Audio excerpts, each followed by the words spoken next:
From Flourish DX School, this is the Flourishing at School podcast.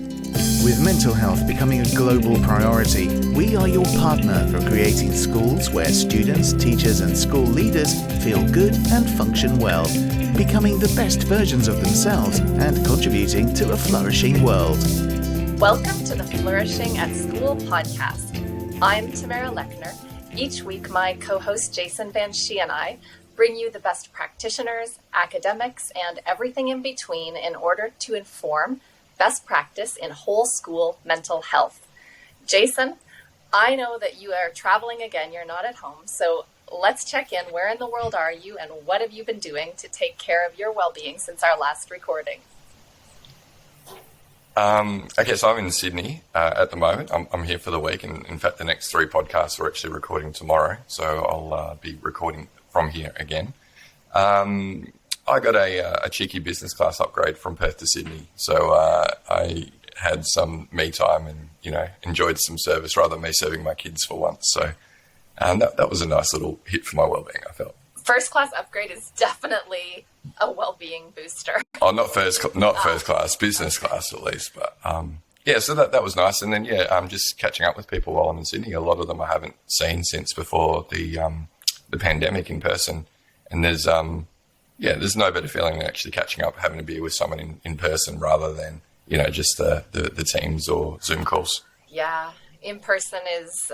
It's funny how meeting, shaking hands, giving a hug, those are the new well-being boosters that used to be everyday normals for us.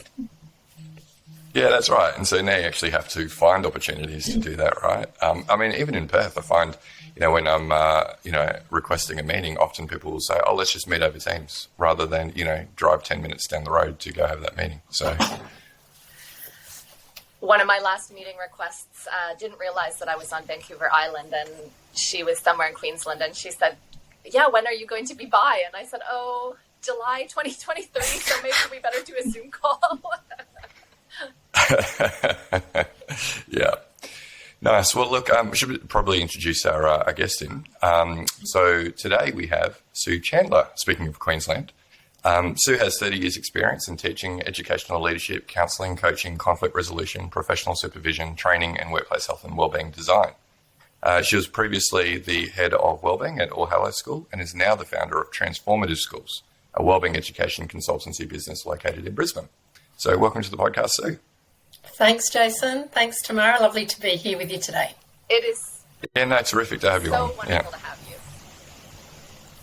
Thank you. So given, Sue, that I haven't met you before, and I heard that high-speed intro that Jason just did, but I'd like you to tell us a bit more.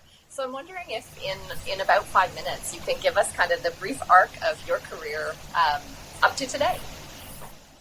Yeah, thanks, Tamara. So, look, I started as a phys ed health teacher, so a big shout out to everyone else who's sort of made their way through education from that starting point. And I think that gave me a really lovely connection with students, and maybe in a different context and through the sporting field as well. And so from that, then I developed quite a passion for pastoral care, I guess what you'd classically call it. So I took on roles, head of house, head of year, and really, I guess, loved being in that part of the school environment. And then I guess I was contemplating, my next move, and I thought perhaps, maybe a deputy principal of students or something like that might be the next natural step for me. And I guess I started my Masters of Counselling, not because I wanted to be a counsellor, and I did end up being a counsellor for 5 years at All Hallows, but I thought that would just provide me with a great skill set to be more relational with people, to deal with behavioural challenges, to be more empathic. So that's sort of why I chose to do that master's degree.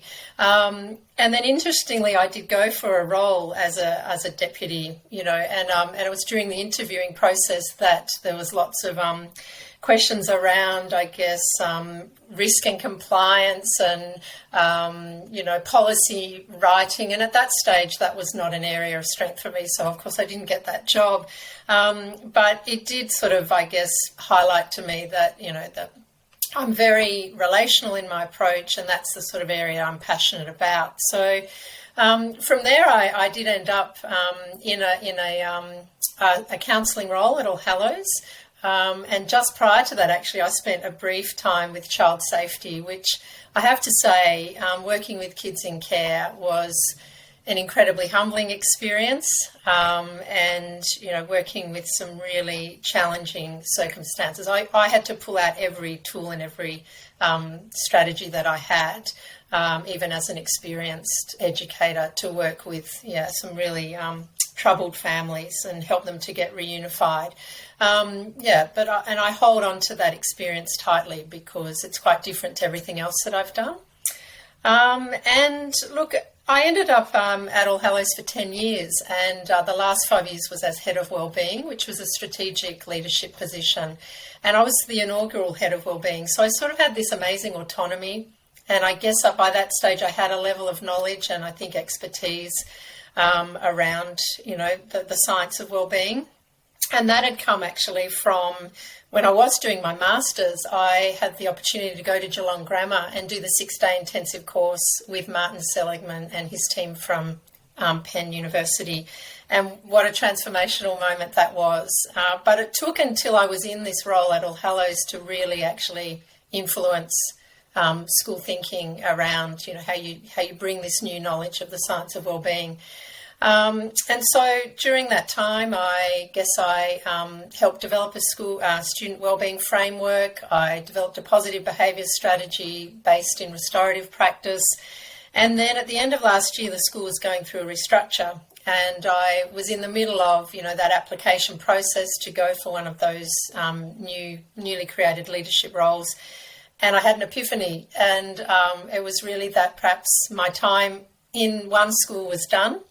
And that I really, if I was ever going to be brave enough to start a consultancy business, it had to be now. And so Transformative Schools was born. And it's based around, I guess, 4 skills that I think I can offer, and that's innovate, elevate, rejuvenate, and restore. And the innovate is around the framework, strategy, design, the deep thinking to sort of change process and culture. The elevate is around the building wellbeing capability, through trainings and coaching. Rejuvenate is around providing the professional supervision to people who are in highly emotional roles. And then the restore is around everything to do with restorative practice, whether that means I go into schools and I restore conflict, or I start at the ground level and build relational culture. And so here I am today. Well, congratulations. What a fabulous journey. It sounds like you've actually pulled together all of these strengths and designed a role that really sounds perfect for you. Yeah, thank you. Yeah, feels that way. And I'm interested, Sue, because there has been more of an emphasis put on mental health, on the back end of the pandemic. Has there been a big demand for your services? Look, I think it's growing. I think, for me, a lot of my work so far has been word of mouth, and that's been encouraging. And it's always just that challenge of how you sort of get yourself out there. But I definitely think there's an appetite. I think people are anxious, as to what to do. And if we think about that, that scale of being unconsciously incompetent through to unconsciously competent, and I think people are now aware, but they don't know what to do. So it's an uncomfortable place for school leaders, and I think that's where I might be able to help them. Yeah, we're definitely seeing that there's this understanding that, during the pandemic, they kind of just threw everything at the problem of mental health. They just thought, let's just throw solutions. Hopefully something will work. That's right. But we see people now taking a step back, taking a bit of a breather and going, okay, we need to be more strategic about this. Absolutely. Yeah. So, a lot of the time when we talk about wellbeing in schools, the focus is on students, but today's conversation is going to revolve more around staff wellbeing. Yep. So what do you think has been the biggest shift in thinking when it comes to approaching staff wellbeing in schools? Yeah.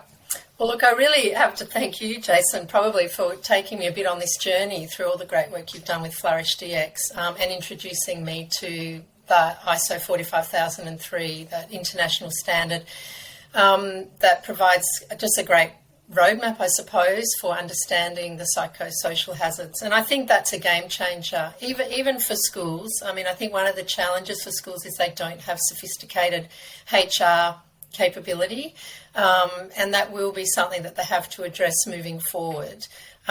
Because I know even when I was head of wellbeing at All Hallows, I did have staff responsibility under that role, but I really didn't have a clue what to do, and so everything did feel quite tokenistic. We did the mental health promotion events, the provision of counselling services through Access EAP, all of which were great and valuable, and you wouldn't want to get rid of them.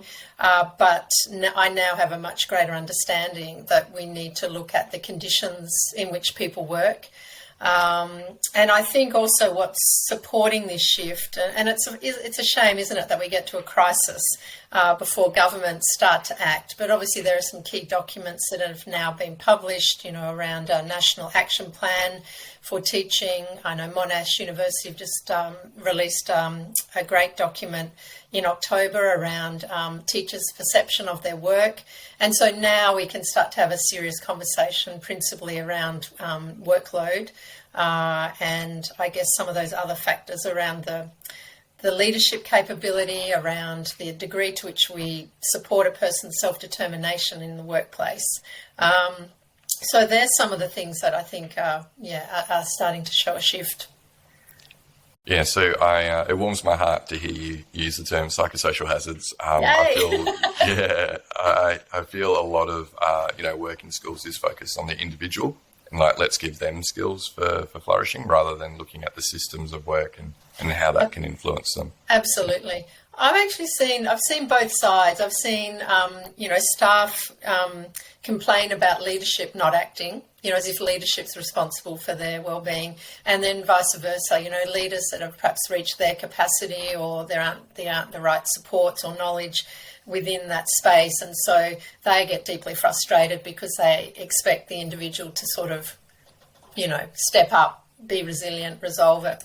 So I think, that idea of that approach around the prevent harm, the promote the positive aspects, and then manage or mitigate illness when it is present is just, again, a really helpful framework that brings everyone into the responsibility pool. Yeah, and that's that integrated model that we mentioned, Tamara, in episode 1. So great to hear that Sue has now adopted that as part of her own consulting. So she's ahead of the game. Yeah. Yep, great. So ahead of the game. And honestly, you're one of the first practitioners I've heard using that language. And I think you hit the nail right on the head when you spoke about the fact that the HR department in a school isn't as prepared or doesn't have as much time to run with this work as a typical organization. And so if you are starting with a school and you're coming in and you need to start promoting strategic staff well-being, where would you suggest a school begin? Yeah, look, I don't want people to feel overwhelmed. It can feel overwhelming, but I think the first thing is simply to send a message that you care and that you're going to take this seriously. That will, you don't have to do it all, and you won't be able to do it all, but just do all you can. But then, so that would be the first thing, is to take it seriously. I think that the second thing is to do this education piece around psychosocial hazards and risks in the workplace. Just shift people from that sort of uncomfortable place of being consciously incompetent. I know I need to do something here, but I don't know what to do, and open up the possibility that, yes, there's a pretty good pathway here that's really helpful, and it's going to make sense to everybody in the organisation if you start talking in these terms of the hazards that everyone's familiar with. And then I think the third thing is you need a process. There are lots of processes out there, but as long as you adhere to it and you see it through. And the process, I guess, I have adopted, which comes from some training I did last year through an organisation called Wellness Designs. And it's, I know Daniela Falecki's created a great process as well that she's now introducing teachers and leaders to as well. And mine's not that different to hers, but it's really about explore. we need to understand the business case. We need to understand, what the experience of people they're having at work, and maybe look at some models and frameworks, etc., to just sort of get that awareness happening. Then we need to do some assessment. Look at the data that you already have that could be helpful in getting a lay of the land. Do some baseline surveying. And then you can sort of create your champion team or, consultative committee, whoever it might be. Make sure you give them enough time, but then do some of the design work based on what are the strategies that are going to be most important. If you're serious about it, you might create a framework, but I know that's a big undertaking and it doesn't necessarily mean you have to, but I think it just speaks to the seriousness that if you're going to create a framework to back against. And then, you move through other phases, which are in terms of, the implementation and then how you monitor it and measure against some success. And then you sustain it by starting that process again. So that's in simple terms, but as long as you have a process and you can stick to it. Absolutely. That process, I think when you're describing it, I want to make really clear for our listeners that this isn't a 1-year process. It takes a lot of years. So let's imagine this as a slow burn, right? How many years do you see schools? How many years? I know Geelong Grammar is in 11, 12 years. How many years was Hallows working? All Hallows are probably 7 years, 6 or 7 years into their wellbeing journey, in terms of being explicit about their intentions. And look, I don't think there's an end point, is there? I just think that that this is sort of the approach that we need to take for good education. You just need to be able to challenge the way we do things. And I think the science of wellbeing, through all sorts of various disciplines, offers us a great lens to sort of keep chipping away and improving the way we do things. So I don't think there's an end point. And I certainly know with restorative practice, this is quite a hard shift, with quite a bit of resistance from not everyone, but enough of a population, through perhaps parents or staff who causes them great discomfort to be put in a vulnerable situation, to sort of be accountable for their behaviour. They can derail our school's efforts, but you got to just keep going. Sue, can you expand on restorative practices just a little bit? Because you're our first guest who's brought up that term, and I think many of our audience will have heard of it, but I'd love you just to go a little deeper and tell us a little bit more about it. Yeah, sure. So I guess it's countercultural to what you might call traditional approaches to discipline or problem behaviour, where, typically behaviour A equals consequence B. And we see that modelled a lot in society. And so really restorative justice has its sort of roots in the juvenile justice system, where it's a recognition that actually punishing young people, without looking at the relationship and the harm that's being caused, denies them the opportunity to take accountability and denies them the chance to perhaps build the skills that they're lacking. And so restorative practice sort of seeks to put relationships at the heart of the process, and it's a no blame, non-punitive response. But you get the people who are involved in the problem in the room together, and you really try and unpack it in terms of the storytelling. Let's talk about what's happened. Let's talk about the impact of your actions, who's been affected, and then collaborate really, around, well, how do we make this right? How do we put this right? And so it's got lovely connections to collaborative proactive solutions, the work of Ross Green as well. Like I weave a lot of his work into my approach, in how we involve people in solving the problems that affect their lives rather than doing things to or for them. We do it with them. So that's, I guess, some of the background to restorative work. So, Sue, a follow-on question that I have for you is, what's something that you've tried in a school or you've seen one of your school clients try that worked really well? It comes back to data collection, which is probably not a great strength of mine. I understand the importance of it, but it's quite a confusing space to be if you don't come from that background. And so when I was at All Hallows and we wanted to get some baseline data, we did work with Leanne Lester, who is over in your neck of the woods, Jason, at the University of WA. And we got Leanne to tailor a sort of student wellbeing survey for us. But one of the scales that we used was around motivation and looking at the positive and negative aspects. That was incredibly important because All Hallows is an all-girls school. It's, has an academic focus.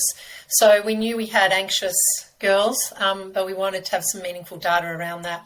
So this scale was incredibly helpful in, I guess, highlighting to us that, yes, we have these students who predominantly value school, they're hardworking, they're striving, they care about what they're doing, and they will persevere and put in the effort.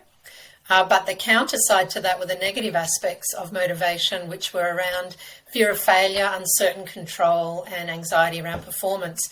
And of course, our data in that space wasn't very complimentary, but not surprising. But what it did is it gave this very powerful platform to then look at our how we combine the teaching and learning sort of framework with wellbeing. And we introduced, what we called academic care. As a significant sort of strategic priority. And that's really about the teacher's responsibility for wellbeing of students. Instead of thinking this is something that's done by everybody else or by people who only have wellbeing attached to their title, it's bringing teachers on the journey. So it's around the creation of that psychologically safe environment. It's around being a bit more explicit about taking opportunities to teach wellbeing skills, whether that be around mastery, whether that be around emotional regulation, the way you give feedback and receive feedback, the way you take risks. And so that's quite a journey because there's still teachers, obviously, that struggle with that. They think I'm a physics or I'm a geography teacher. And, so that idea that you teach a human being and there's such an important role that you play. So that's probably, I think, one of the things I look back on and think was hugely beneficial in taking that more tailored approach to our data collection. I love how a story about collecting data turned into a story about connecting with humans. Yeah, well, that's what it's all about. And I think certainly in Queensland, we've had a lot of structural system-imposed change. We've moved to a new senior system. We've introduced Year 7 into high school. Was previously Year 8 started. So there's been, in the last decade, there's been massive imposed change. And I think it's denied us the opportunity a bit to put our energies into I think really is the crux of education, and that's the relationships. So, yeah. So being on the forefront of wellbeing in schools, you must have tried something that didn't work. So, what's a lesson that you've learned from something that you tried and it wasn't so successful? Yeah. Oh, look, well, Susie Green always told me, because we worked with Susie initially, which was wonderful, but she always said hasten slowly. So I suppose there's, always that sense that you're trying to push things too quickly. But look, the thing that probably does resonate, it's also about data collection. And it was about our bravery in being willing to survey students about their mental health directly. And so we used the DAS-21 questionnaire, which was great. I wanted to be proactive and I wanted to break down the stigma. But the problem was that, it's a moment in time measure. And of course, the results were that lots of students screened in for at risk.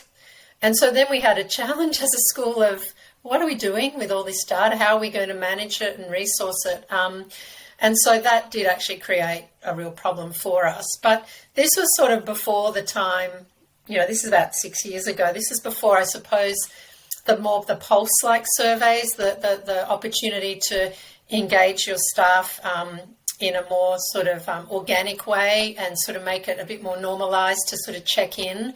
And I'm not across all the different opportunities out there, but I think that that's that's a much more effective way to sort of be approaching, talking about mental health, and getting young people and staff to be able to moderate and track their own wellbeing, and then do some education around that, is much more effective than us getting, for a school of 1,700 students, getting hundreds of students that screened in, and then we had to be responsive to that. So that was a learning for sure. Yeah, I see that, and I do coach schools on that quite a bit when they say, Jason, we see Shipley doing, mental illness screening. We know we've got that capability in the platform, we'd like to use it. And I would caution them and say, well, what are you going to do with the data? What's your plan? How are you going Absolutely. to respond when, someone is identified as at risk? Yeah. You need to have all that decided right before you roll out these surveys, because otherwise you get stuck in that situation that you learned from, which is, oh crap.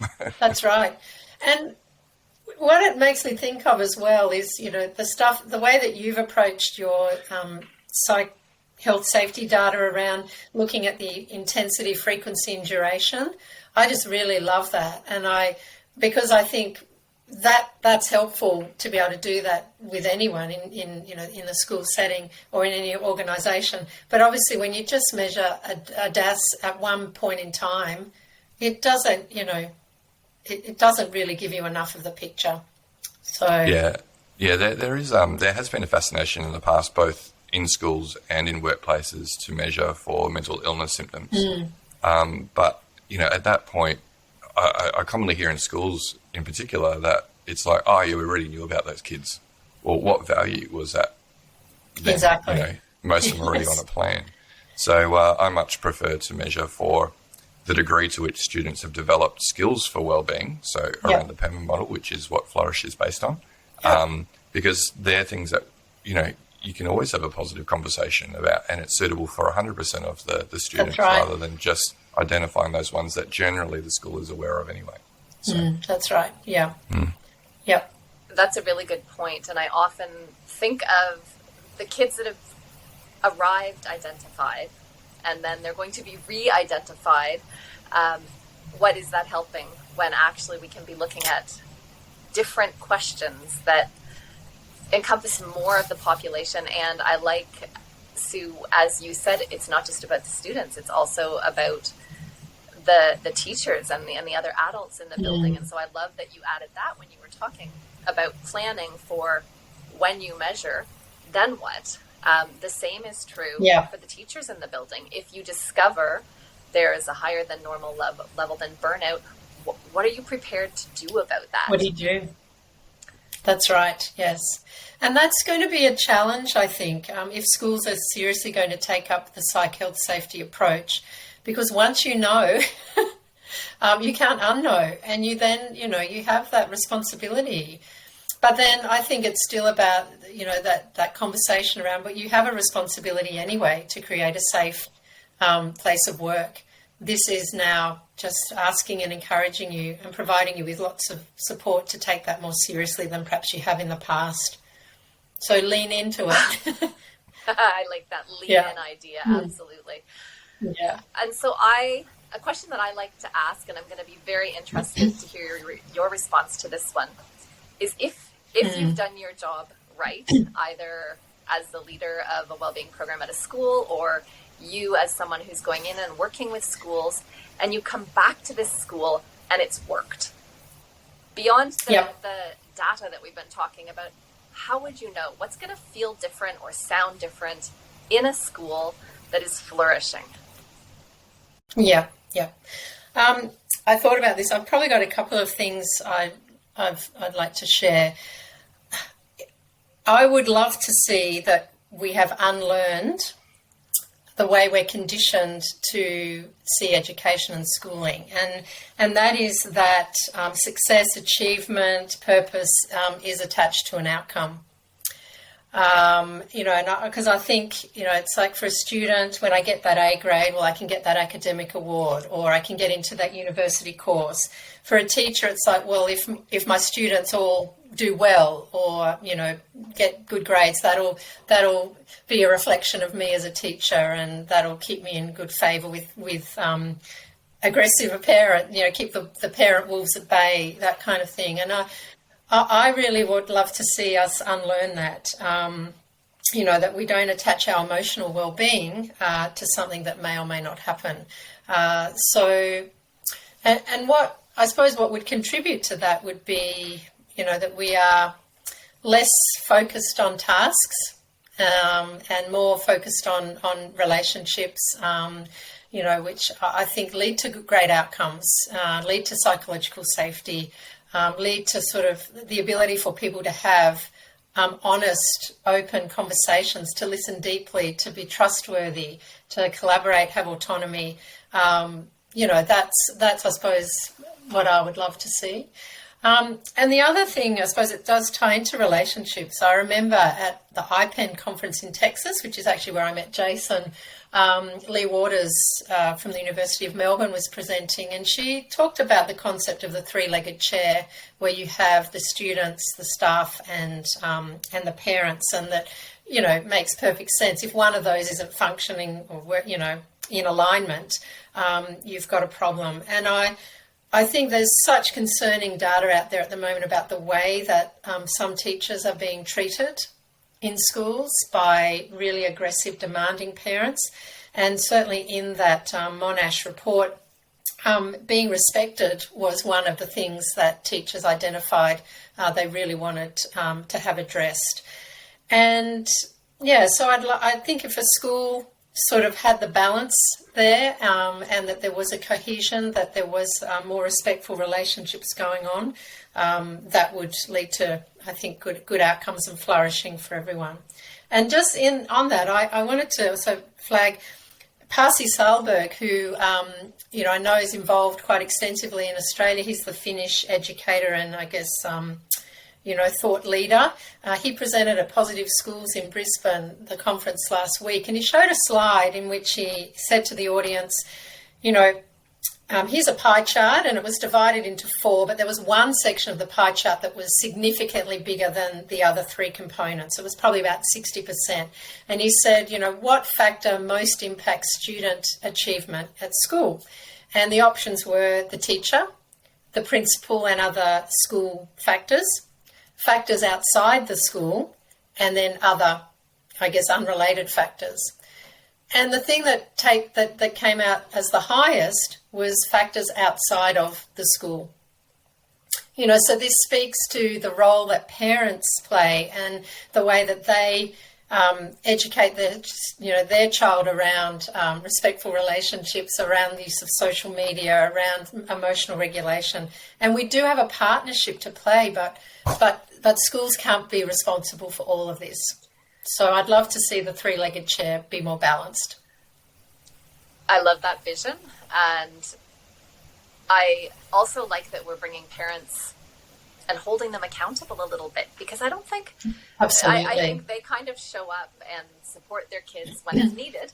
I know that we often say when we put on a parent night, I've often taught strengths-based parenting at schools that are doing character strengths work as kind of an entry-level place to begin. And it never fails that the head of school, the principals will tell me the parents who are here are not the ones that need this. the ones who need this are the ones that never show up, right?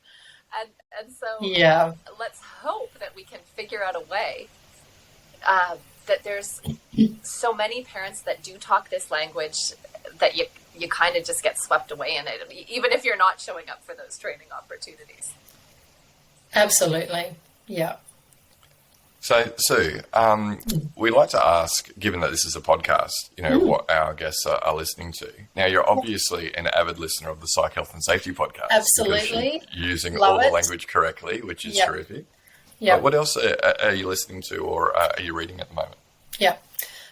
Look, I'm a big fan of Michael Bungay Stanier. I don't know if you know Michael. He's done a lot of work in coaching. And he's got some lovely books that make coaching applicable for everybody. So there's the Coaching Habit and the Advice Trap. And so I think because I've got that interest in counselling or supervising or coaching, whatever, or restoring, I love, learning more about that. But he also has a podcast that I've recently discovered, and it's called 2 Pages with MBS, so Michael Bungay Stanier.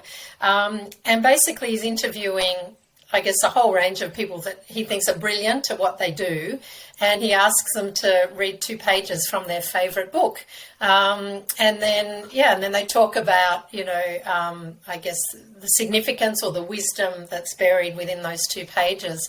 And the few that I've listened to so far have been fantastic. They've sort of even my conversation today, I think they're sitting in the back of my mind.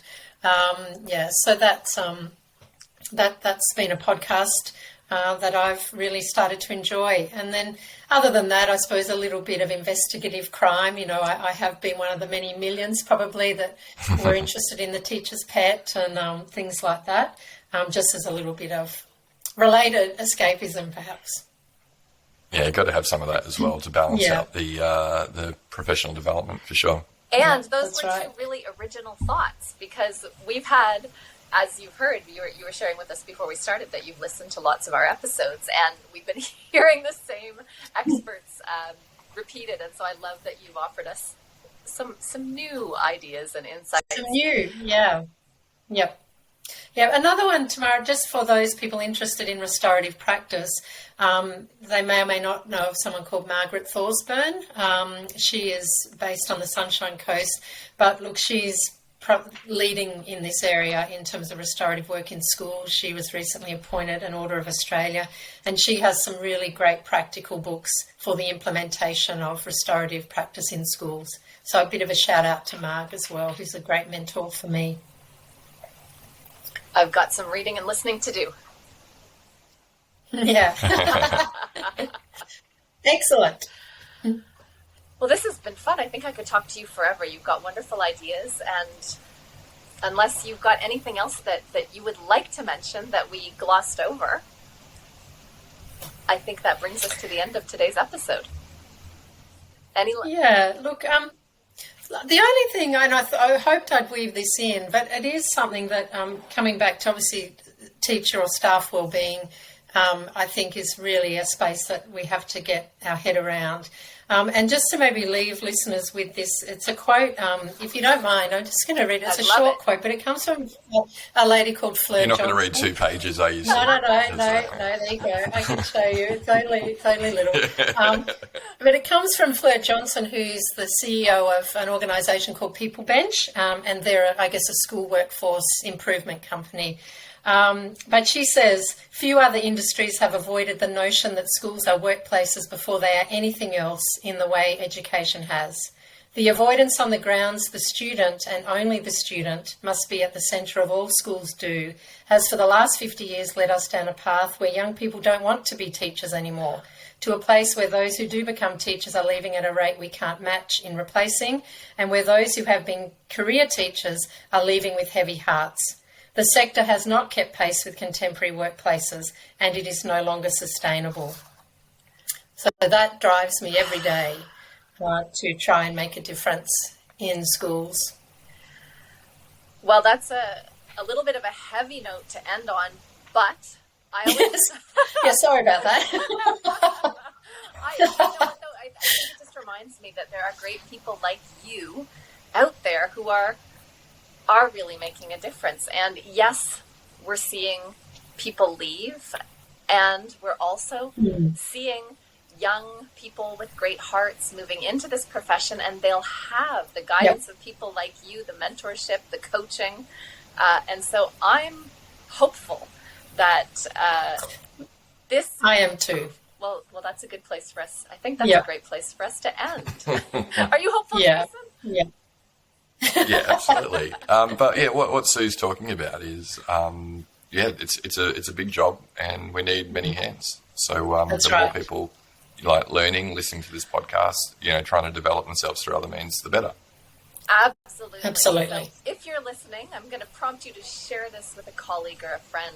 If they don't love podcasts, you can also watch it on our YouTube channel, the Flourish DX YouTube channel, and you'll find all of the other podcasts in this family of podcasts over on that channel as well. And as Sue has showed today, there's certainly some cross-pollination between the school podcast and some of the other psych health and safety podcasts.